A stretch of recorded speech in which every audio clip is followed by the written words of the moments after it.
Thank you, Carl. The topic today is food and training. Welcome back, John. Thank you.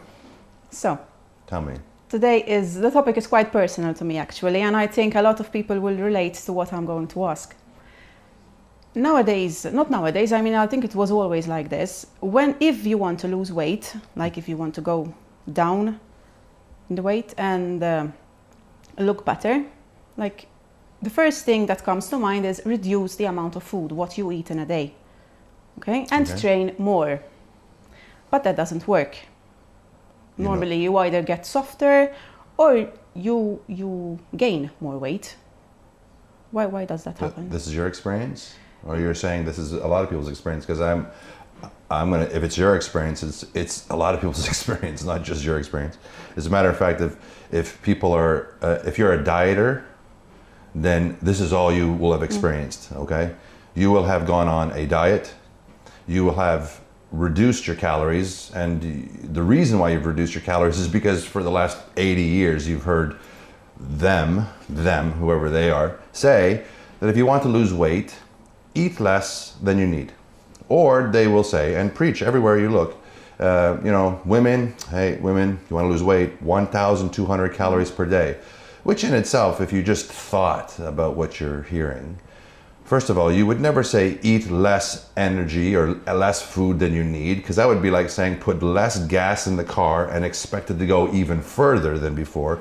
And to say that women should eat 1,200 calories a day, which of course, when you hear that, you say, if they say 1,200 calories a day for a woman, I'm going to eat 1,000 because I want to lose the weight faster.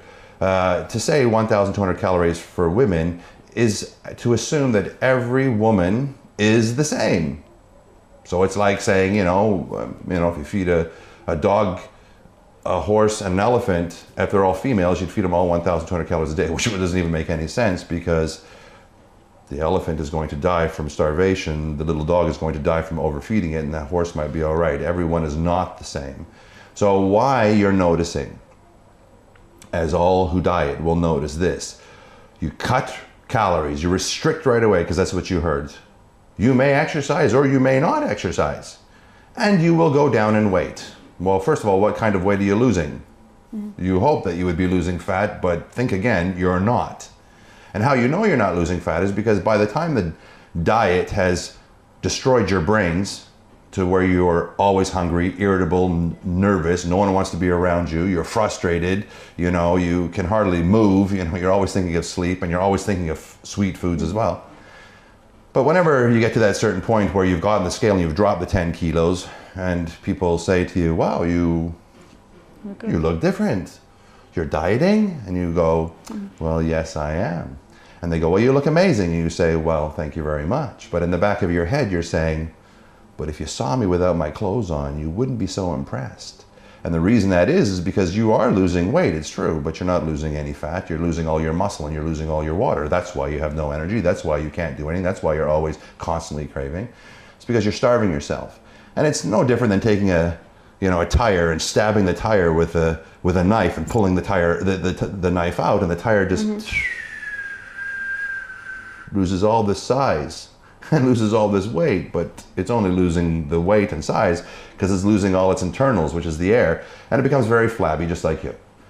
So when you're doing this, you need to understand, first of all, throw all of that away. Don't listen to anyone who tells you that. I don't care who tells you, it's a lie. It's garbage, it's stupid. But what you need to understand is that the human body lives off of energy. Just like a car runs off of energy of gas, and your phone runs off of energy coming from a battery, and these lights are running because of energy from electricity. Human bodies run off of energy as well, and they're called calories. They are called calories, and calories is a unit of energy that comes only from food. So why be afraid to eat food? And so in reality, if you want to go to the gym and walk, and you want to live your life, every part of your moving body takes energy to move. Thus, it needs calories. And so if you're going to restrict the energy that your body needs just to live, let alone restricting the energy that your body needs to do things extra like walking or training, you are starving your body. And if you're going to starve your body, Your body is not going to thank you by saying, hey, let's reduce all this fat. Let's use fat as fuel. It's not going to use fat as fuel, and you know this to be true because all of you who have ever done that have only gone from being, when you were young, thin like this, to progressively getting fatter and fatter and softer and fatter and flabbier, because in time all you're doing is wasting away your muscle tissue and storing fat. And thus storing all this fat, well, then you know this is how health issues start to arise, right? So by the time you're 35, 40 years old, you're starting to deal with these issues that fat causes and so on and so forth. So don't do it. Don't do it. Run. If anyone tells you to go on a diet, stop. Don't diet. It's the worst thing you could ever do in your life. Dieting is the worst thing. Dieting makes you fat.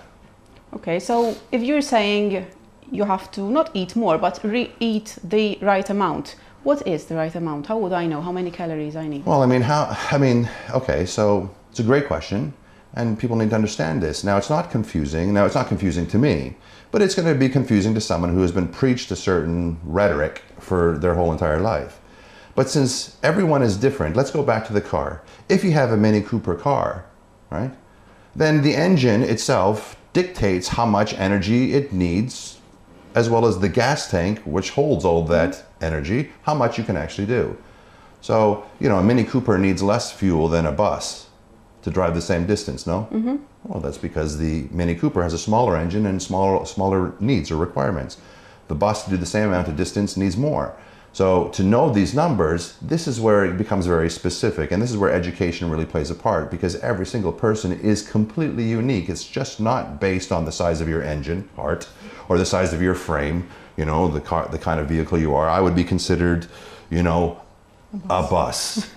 And you would be considered, maybe a mid-sized car with 2 seats, 2 doors, And, so everyone's different, and you have to basically evaluate every single person, and not only evaluate their body's own makeup, all the moving parts, the energy that they require, but also you have to evaluate the lifestyle of that individual as well, because not everyone has the same lifestyle. Mm-hmm. And not everyone has the same nurturing experiences. So to be very, very successful, you need to understand all those components at the same time.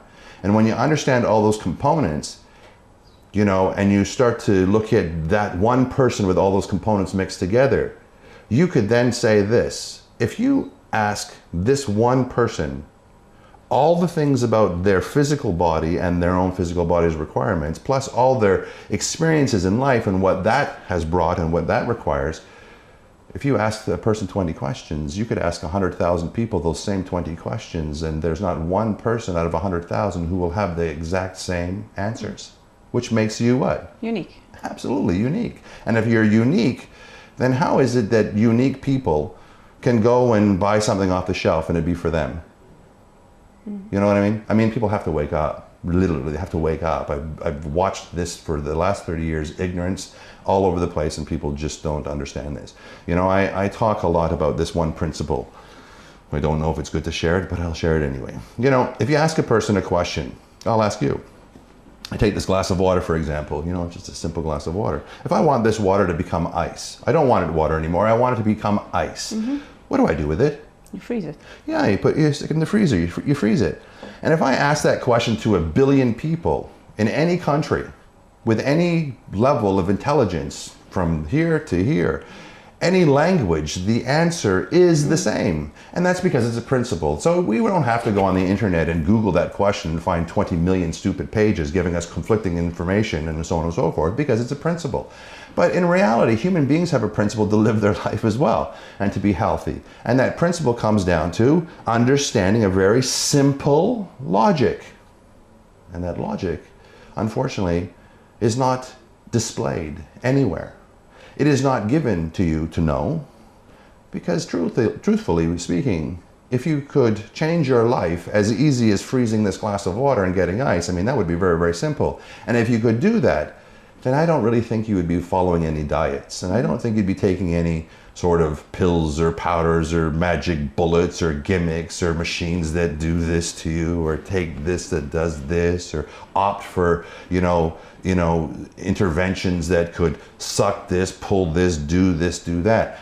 People don't need to do those things if you're educated on the simple principle. But if you educate the simple principle, you would be basically wiping out an industry that makes trillions of dollars every year on the ignorance of people. Tempt? People that are ignorant don't know what to do. And when you don't know what to do, you become very desperate. And a desperate person will listen to just about anyone, give them advice and go, oh, okay, that sounds good. And that's anything. Yeah, what did you do?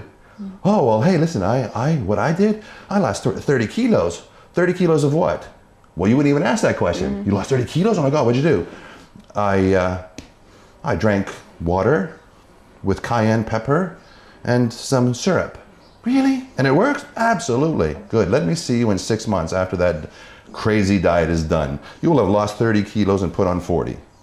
You've gained it all back and more. But people, they just, because they're desperate, you know, they don't understand the logic. They don't think. You don't think. You really just don't think. You're just so desperate to accomplish what it is that you want that you just don't think. And we have been taught this saying, you know, the ends justify the means. So if your end is, I just want to be summer coming, I want to drop 30 kilos, and someone says, listen, wire your mouth shut so you can't eat and you can just drink through a straw.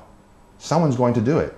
Someone will do it because they'll say, oh my God, it's true. If I don't eat any solids and I can't eat, you know, great. I mean, what a great business. Here, come here. I knock you in the mouth, break your jaw, wire it shut, and for 8 weeks you can't do nothing and you'll lose 30 kilos. But what happens when you want to finally eat and these come off and you start eating? What is your body going to do? It's going to hoard all that food. You're going to explode. And that's the problem. And that really is a huge issue right now. And it's, you know, it comes down to, you know, I hate it. I don't like saying these things. It really angers me. It comes down to ignorance. You know, it's not the person's problem. It's not you at home who's watching this saying, it's not your problem. It really isn't. It's you're going out to look for answers. You're asking someone to help you. You're saying, listen, I trust you. Please help me. I don't know what I'm doing. I look on the internet. There's a million things. I don't know what the hell I'm doing. I'm guessing my whole life away. I've been guessing for the last 30 years and I'm 10 times worse than I ever was before. I really don't like the way I feel. It's affecting my psychology, my mentality. I look in the mirror. I hate who I am. I don't like my body. I won't go out. I can't wear this. And my husband says I look great. And I say, no, I don't. And it's just a problem. And I won't go to the beach and I'm not happy. I won't be in pictures. Help me, help me, help me. And it's not your fault. So when you put that kind of investment in somebody else, then the information that they give you has to be accurate. But you know, if in reality, if you want to see how accurate it is, I don't have to tell you. Look at the epidemic that the world is facing. Not this culture, the world culture. Obesity is number one. The number one cause of death is heart disease caused by fat. Number two is stroke caused by fat. Number three is diabetes. And number four is cancer. These are all things that can be minimized by doing the right thing. Certainly not by running out and guessing your whole life away and doing everything that you possibly can do to get something, and it never works because it's not right and it's not planned and it's not designed for you. Life is specific. We are general. We are one of a kind. And therefore, if we're going to be successful, what we need to do needs to be one of a kind for us. Right.